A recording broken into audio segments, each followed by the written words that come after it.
Hier, pour la première fois depuis 8 ans, j'ai fait un malaise vagal accompagné d'une crise d'anxiété.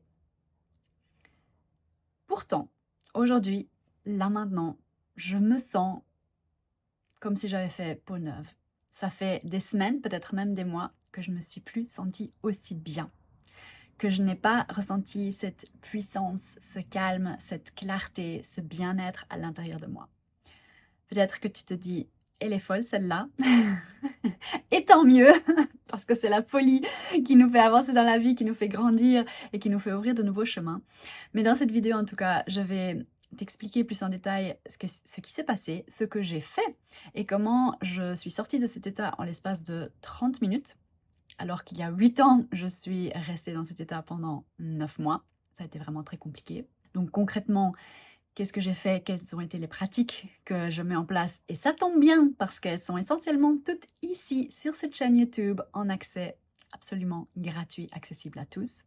Et puis j'aimerais te partager en quoi la guérison, justement, arrive par couche, se fait par couche, par cycle, et quelle est donc la signification que moi j'ai décidé, en tout cas, d'accorder à cet événement, parce que ça c'est un choix. On peut accorder une signification à chaque événement. J'ai décidé de lui accorder une signification constructive, une signification qui me fait avancer, qui me fait du bien et qui me permet de voir désormais mes journées et le reste de ma vie d'un tout autre œil. J'espère que cet épisode te plaira. Si tu es prêt, c'est parti.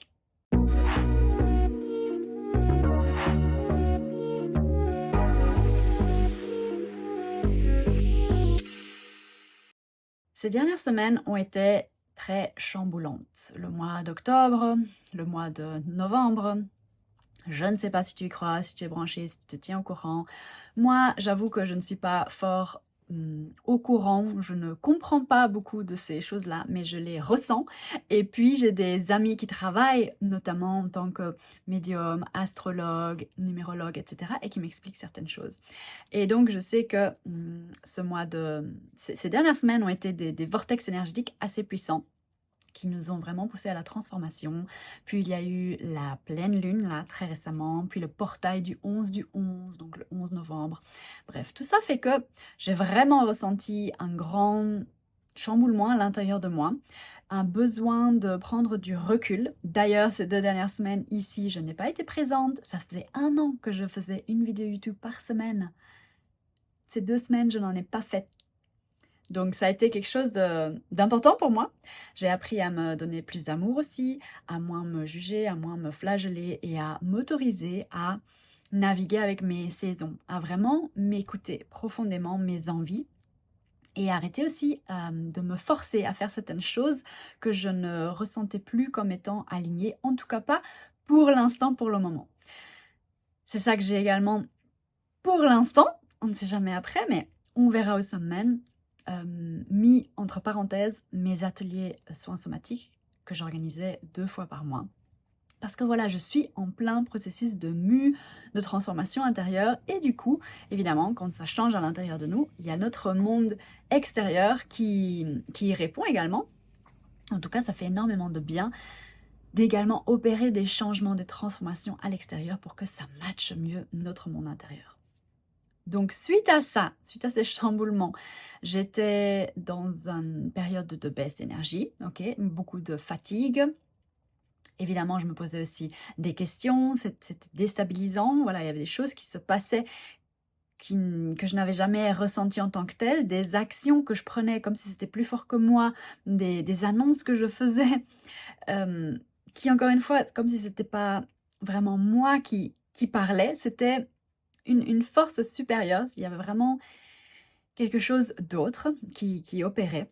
Et donc hier, ça a culminé vraiment en ce moment que je n'ai plus vécu depuis 8 ans et qui a été extrêmement intense. Ça s'est passé dans un moment de détente, entre guillemets, dans un moment où on ne s'y attend vraiment pas, ce qui est d'ailleurs très souvent le cas. Quand tu fais des crises d'anxiété, des crises de panique, c'est souvent à des moments où tu te dis Mais là, je ne suis pas stressée là maintenant tout de suite. Il n'y a rien de... Peut-être que tu es en vacances, peut-être que tu es avec des copines, peut-être que tu es au restaurant. Ce sont souvent des moments où en fait on se détend, que notre système nerveux eh bien, se réactive et se remet en alerte. Donc moi hier, j'ai déposé mon mari à son cours de sport, de Muay Thai. Pendant ce temps-là, j'avais 1 heure pour faire pas mal de courses, d'aller-retour. Je devais aller dans des magasins, régler des choses, aller voir le comptable, etc. Ce que j'ai fait, donc c'est vrai que c'était un petit peu la course, mais rien de stressant au-delà du normal. Et donc ensuite, j'ai été le rechercher. C'est lui qui a alors pris le volant et qui m'a, parce qu'il me restait quelques courses à faire, attendu dans la voiture pendant que moi, j'entrais et je sortais des magasins. Et c'est à ce moment-là, des entrées, des sorties, etc., que j'ai senti petit à petit monter en moi cette sensation trop bien connue de d'abord nausée, mais vraiment une forte nausée comme ça, soudaine. Puis des vagues de chaleur, de la transpiration. Puis la tête qui se resserre, comme un mal de tête, mais sourd comme ça, comme si j'avais juste une chape de plomb qui me resserrait tout mon crâne. Puis j'alternais entre le froid, le chaud. Bref, c'était un véritable calvaire de retourner à chaque fois dans la voiture. Je devenais hypersensible à tout ce qui était odeur, donc les différents magasins. Parfois, ça m'écœurait. Et donc, cette nausée montait de plus en plus. C'était comme ça très intense. Et je me disais, waouh, je pense savoir ce que c'est. C'est juste que ça fait longtemps. Ça fait même... Là où je les ai eus très régulièrement, ces malaises vagales, c'était entre 2008 et 2010, quand j'habitais à Paris à l'époque, et je les faisais dans le RER. Et donc, mon corps a tout de suite associé le fait de rentrer dans la voiture, de me sentir enfermée, une espèce de sensation de claustrophobie, à ces épisodes, en fait, dans le RER. Donc, j'avais vraiment énormément de mal d'être dans la voiture, mais voilà, il fallait bien qu'on rentre. On n'allait pas rester là. Donc, ce que j'ai fait, c'est ouvrir la fenêtre et respirer calmement, essayer déjà de ne pas vomir parce que vraiment c'était intense. Donc je demandais à mon mari de rouler doucement, je me concentrais sur la route, sur ma respiration. Puis au moment où il restait 5 km, on était sur une route, on était sorti de la ville, on était sur une route de campagne, mais il restait 5 km de la maison. Il s'est heureusement arrêté pour acheter des fruits chez un petit marchand. Et à ce moment-là, en fait, je suis sortie de la voiture et j'étais persuadée que j'allais vomir à ce moment-là. Donc je suis sortie, je me suis dirigée vers un parterre, mais il n'y a rien qui est venu. Mais à ce moment-là, c'était vraiment... waouh, je me sentais exploser. Et ça, petit à petit, ça s'est accompagné d'une une crise d'anxiété. Donc de l'hyperventilation, vraiment je sentais ma gorge qui se nouait, mon plexus solaire qui se nouait, j'avais énormément de mal à respirer, vraiment toute cette sensation d'être enfermée, d'être compressée, voilà, compressée dans mon corps, dans mon être, jusque dans ma tête, j'arrivais à peine à ouvrir les yeux, j'étais blanche, ou plutôt jaune, voilà. J'ai vu mon mari qui me regardait sans rien pouvoir faire en fait. Et puis donc, petit à petit, je me suis dit, ok Anna, écoute, tu sais ce qui est en train de se passer, donc lâche prise, arrête de combattre, et, et teste entre-temps tous ces outils que tu as découverts par après, parce que ce n'est que depuis 2020 ici que je transmets ça. Oui, certes, sur base de mon vécu, mais qui datait d'il y a 4 ans, et depuis je n'ai plus vécu ça, depuis que j'étudie ça, depuis que je me suis formée, depuis que j'ai testé, etc. Je le pratiquais dans un état non aigu, je n'étais pas en crise, ça allait, j'étais... Et donc, je me suis dit, ok, parfait, voilà comme ça, c'est un cadeau en fait, c'est comme un test de la vie pour voir ce que tu en fais, comment tu réagis, si tu dis ce que tu prêches et si tes outils fonctionnent. Je savais pertinemment bien qu'ils avaient merveilleusement bien fonctionné pour mes clientes, mais là je me dis, waouh, ok, c'est l'occasion de pouvoir vraiment les vivre. Pas évident hein, de se dire tout ça, mais voilà, le lâcher prise, ça a été réellement salvateur. Et c'est vraiment ce qui nous aide toujours à sortir, à quitter le plus rapidement en fait ces états et à accélérer notre guérison et notre transformation. Et donc c'est ça, j'ai commencé déjà à prendre des petites gorgées d'eau, ok, parce que j'avais vraiment ce besoin de boire. Puis j'ai commencé à faire le box breathing exercise, donc l'exercice de respiration au carré que vous trouverez ici sur YouTube, qui a tout de suite réouvert mes voies respiratoires, donc qui a tout de suite réouvert ma gorge dénouée, ma mâchoire, toute cette partie-ci du chakra de la gorge, qui a dénoué mon plexus solaire, qui a réouvert vraiment toutes mes voies. C'était assez instantané. Donc déjà là, j'ai senti un énorme soulagement de pouvoir respirer calmement, amplement, de sentir plus d'aisance et de place dans le corps.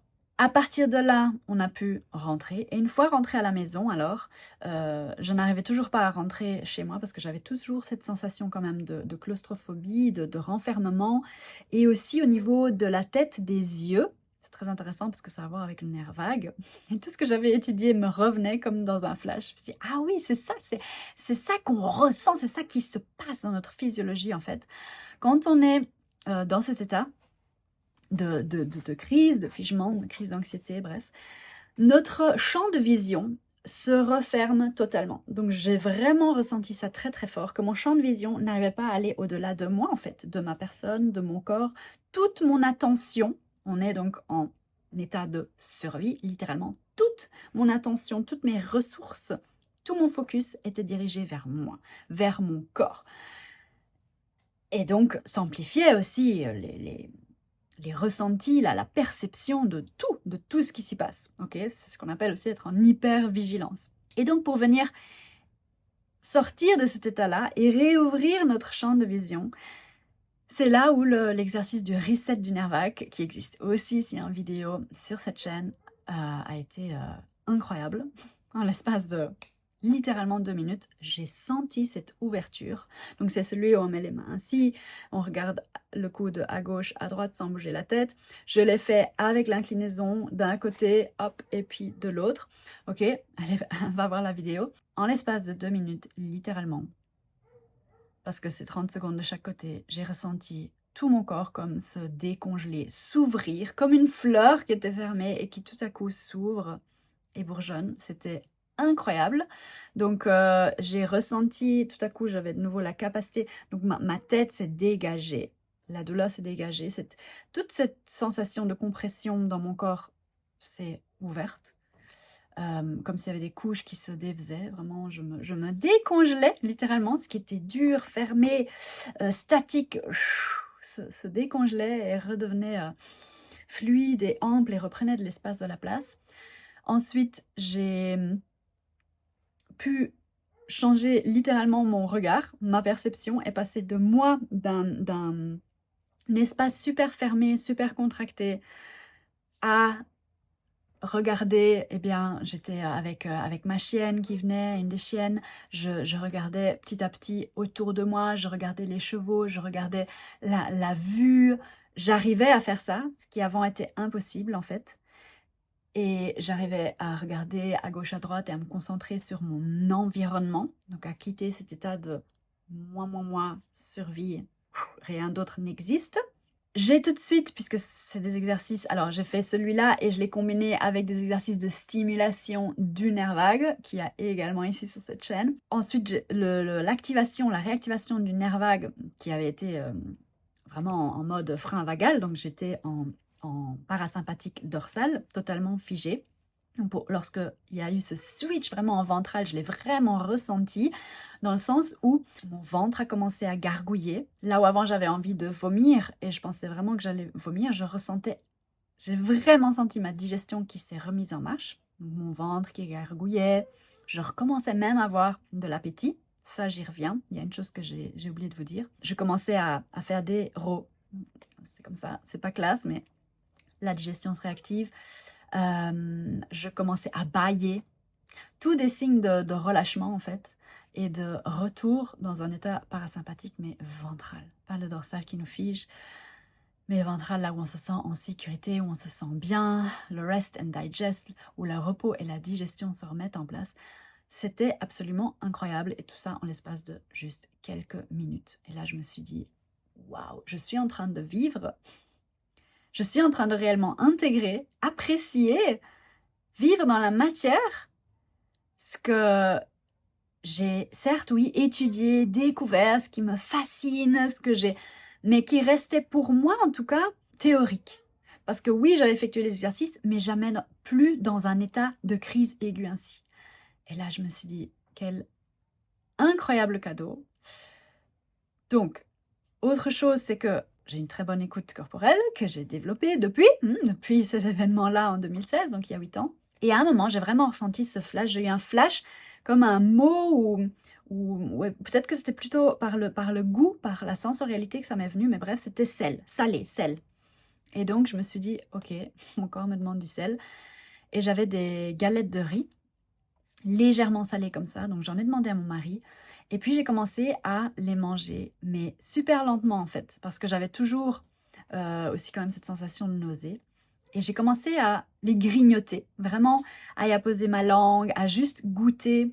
Ça, c'était avant de rentrer à la maison. C'était encore quand j'étais en voiture, quand on était en déplacement. Okay, donc j'avais fait les exercices respiratoires, ça m'avait déjà aidé.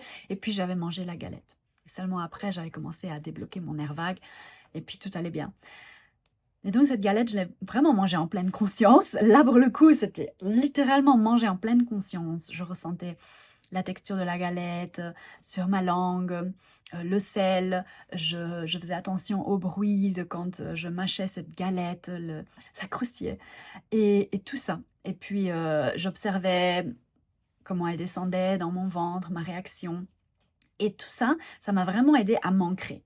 Donc mon corps là, pour le coup, avec le sel, ça m'a aidé en fait à reprendre contact avec moi, avec mon corps, avec ma matière, à ce moment-là, de la première crise aiguë en fait. Et à sortir de ma tête et à vraiment me réancrer, à me nourrir. C'était au sens figuré et au sens littéral. Je me suis renourrie. Donc voilà vraiment tout ce que j'ai entrepris. Ce qui s'est passé après, c'est que, donc en l'espace, une fois revenue à la maison, en l'espace de 30 minutes, je me sentais parfaitement bien. Et tout à coup, j'ai vraiment eu appétit. Appétit, mais alors d'un bon plat, encore une fois, bien nourrissant, qui allait m'ancrer. J'avais besoin, envie de graisse et de féculents. Vous voyez le genre. Et ma tête avait peur. Je me dis, attends, tu viens de faire clairement un malaise vagal avec un arrêt de digestion. Et là, tu vas te taper un plat de pâtes. Mais je le sentais dans mon corps, c'est ce que j'avais besoin. J'ai mangé ce plat de pâtes. C'était le meilleur plat de pâtes de ma vie. Et je me sentais super bien. Et c'est passé comme une lettre à la poste. Et après ça, tout de suite, j'ai réévacué, mais normalement, naturellement. Mais voilà, ma digestion s'était remise en place. C'était littéralement un nettoyage, en fait. C'est ça qui s'est passé. Et c'est comme ça que je l'ai accueilli par après, que je l'accueille aujourd'hui, et ce qui me permet de me sentir si bien. Maintenant, je me sens vraiment légère. C'est comme si j'avais fait une mue, c'est comme si je m'étais délestée de quelque chose qui encore me collait à la peau, d'une ancienne version de moi, de quelque chose qui avait besoin d'être libéré ces dernières semaines, qui me pesait, où je n'étais pas dans mon énergie naturelle, où je n'étais pas aussi joyeuse, aussi pleine d'entrain, aussi légère que d'habitude. Et là, je sens qu'en fait, ça a été le moment, le tournant en fait. Je me suis délestée, je me suis littéralement nettoyée, j'ai littéralement fait un reset au niveau de mon corps, au niveau de ma physiologie, de mes émotions, de tout, de mes pensées. Et ça a été vraiment un cadeau merveilleux. Donc ce que j'ai envie de vous partager par rapport à la notion de guérison, parce que ça c'est vraiment essentiel, c'est que il n'y a pas de notion de j'avance et je recule. La guérison n'est pas un processus linéaire.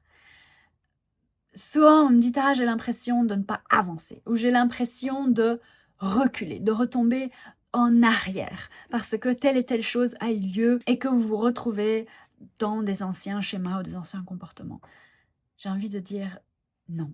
La guérison est en fait un processus cyclique. La guérison, c'est comme un oignon qu'on pèle couche par couche. Chaque couche on est capable de l'appeler au bon moment. Il y a un moment pour tout. On ne peut pas tout de suite aller au cœur de l'oignon si on n'est pas prêt. C'est vraiment couche par couche que ça se fait.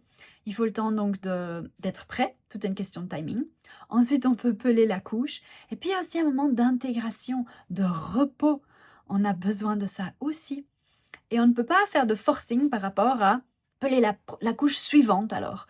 Ce n'est pas en venant gratter, en venant forcer que ça va se faire. C'est comme quand on se blesse, quand on a vraiment une blessure, ok, quand on saigne, le corps sait quoi faire. Le corps a son propre timing, le corps a sa propre vitesse de guérison, son propre rythme. Comme tout dans la nature, ok. Nous faisons partie de la nature a ses saisons, la nature est cyclique et nous le sommes également. Et d'autant plus les femmes, nous sommes cycliques tous les mois. Tous les mois, il y a ce renouveau, cette renaissance, relâcher l'ancien, réaccueillir le nouveau. Nos blessures, elles se cicatrisent toutes seules, on est d'accord. Notre corps, il sait quoi faire. On n'a pas besoin de venir vérifier tout le temps, est-ce que ça va vraiment se cicatriser? Est-ce qu'ensuite il y a la croûte qui va venir? C'est quelque chose qui se produit. C'est ainsi que fonctionne notre corps, il sait quoi faire. Et ça ne sert à rien, surtout quand ça ne va pas suffisamment vite, de venir gratter, de tout le temps vérifier, okay, de tout le temps venir en fait s'en mêler et essayer d'interférer avec le processus et le rythme naturel. Et c'est la même chose pour notre guérison.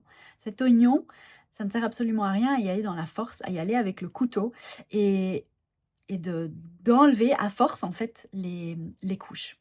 Il y a une autre belle image comme ça. Si on aide un papillon à sortir de sa chrysalide, je pense on dit, enfin voilà, du cocon, ok, parce qu'il y a un monsieur qui un jour voyait en fait la larve, je ne connais pas les termes techniques, ok, vraiment commencer à sortir.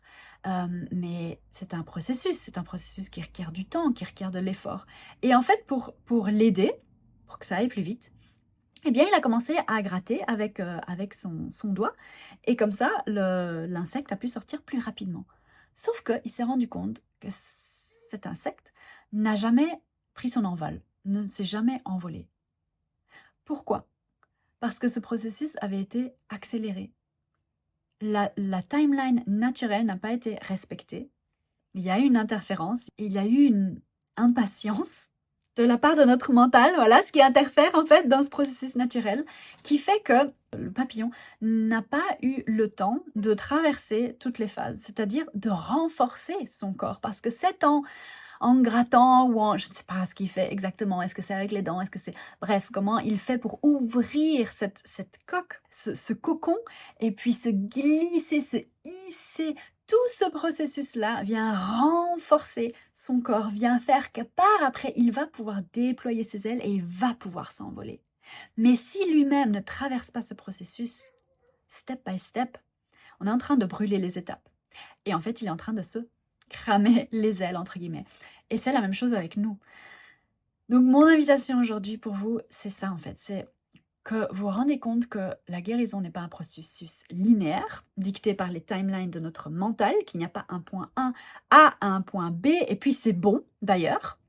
Comme dans mon cas, c'est pas parce que j'avais fait le taf qu'en fait après, c'est bon, ça ne se reproduira plus jamais. Que la souffrance est optionnelle, on a des moments de douleur dans notre vie, mais en souffrir, c'est vraiment optionnel parce que moi, j'aurais pu rester comme il y a 8 ans, pendant 9 mois, suite à ces crises d'anxiété et ces malaises, dans un état de burn-out ou de dépression ou whatever, on peut le qualifier comme on veut, me raconter tout un tas d'histoires et repartir dans ce cycle-là, me laisser aller.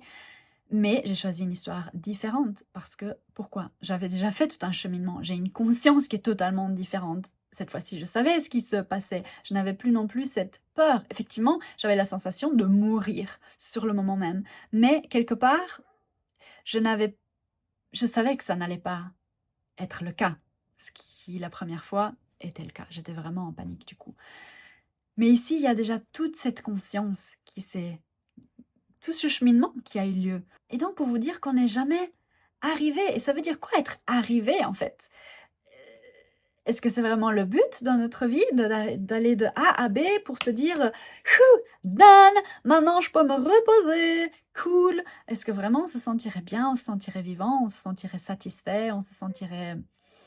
Est-ce qu'on n'est pas justement en vie parce que la vie est une mouvance constante, parce que ça nous fait du bien de rester en mouvement, parce que ça nous fait du bien d'être rechallengé ponctuellement pour justement vérifier si on a intégré certaines choses, si maintenant ça va mieux, comment est-ce qu'on a évolué, qu'est-ce qui s'est passé entre-temps. Ensuite, j'ai envie de partager qu'il n'y a pas de honte à avoir. Je me suis vraiment à l'époque énormément débattue avec moi-même, contre moi-même, j'avais énormément de honte. Je n'en parlais à personne, je me sentais vraiment diminuée, je me sentais avoir perdu mes capacités, j'étais déçue de moi-même, oui, tout ça en fait. Je pensais être quelqu'un de fort, mais au final, regarde-toi, t'es faible. Je pensais être quelqu'un de joyeux, mais au final, regarde-toi, tu peux tomber en dépression, etc. Tous ces jugements extrêmement durs envers moi-même, je les avais. Alors qu'ici, en fait, je vous en parle direct. On est le lendemain et je vous en parle. J'en ai tout de suite parlé. Évidemment, mon mari était là, mais ma mère m'a appelé entre-temps. Je lui en ai parlé. J'étais totalement sereine par rapport à ça. J'ai fait un post sur Instagram à ce sujet. Il y a plus de tabou, en fait, maintenant. Pourquoi? Parce que je n'ai plus de honte envers moi-même. Je m'aime profondément. Et ça, cette clé de l'amour envers soi-même, c'est vraiment le plus grand cadeau que tu puisses t'offrir, surtout sur ce chemin de guérison. Deux dernières choses que j'ai envie de partager avec toi, c'est que chaque expérience est simplement une information. Tu souffres lorsque tu accordes une signification à cette expérience et que cette signification que tu lui accordes, c'est une signification négative qui va te faire souffrir, qui va te causer, qui va te faire du tort, qui n'est pas constructive. Alors que tu peux tout à fait choisir de vivre cette même expérience et de lui accorder une autre signification et de l'interpréter de manière différente et lui accorder une signification constructive, quelque chose qui te fait avancer, quelque chose qui va t'aider à traverser ça plus rapidement, à alchimiser ça, à transmuter ça. Donc moi, j'ai décidé d'accorder cette signification-ci, que c'est la culmination de ces semaines en fait de mue, de l'espèce de machine à lessiver que je ressentais, ok, de ce changement qui avait envie de se manifester et que ça a culminé. Peut-être parce que je n'ai pas agi comme ça m'était demandé, je ne sais pas, et peu importe.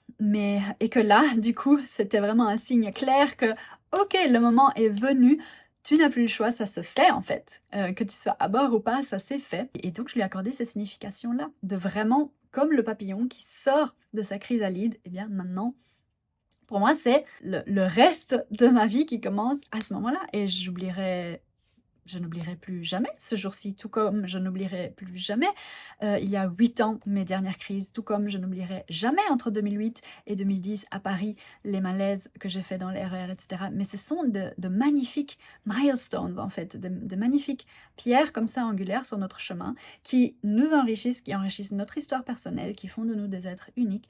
Et le tout c'est de voir quelle signification en fait tu décides d'accorder à ces événements.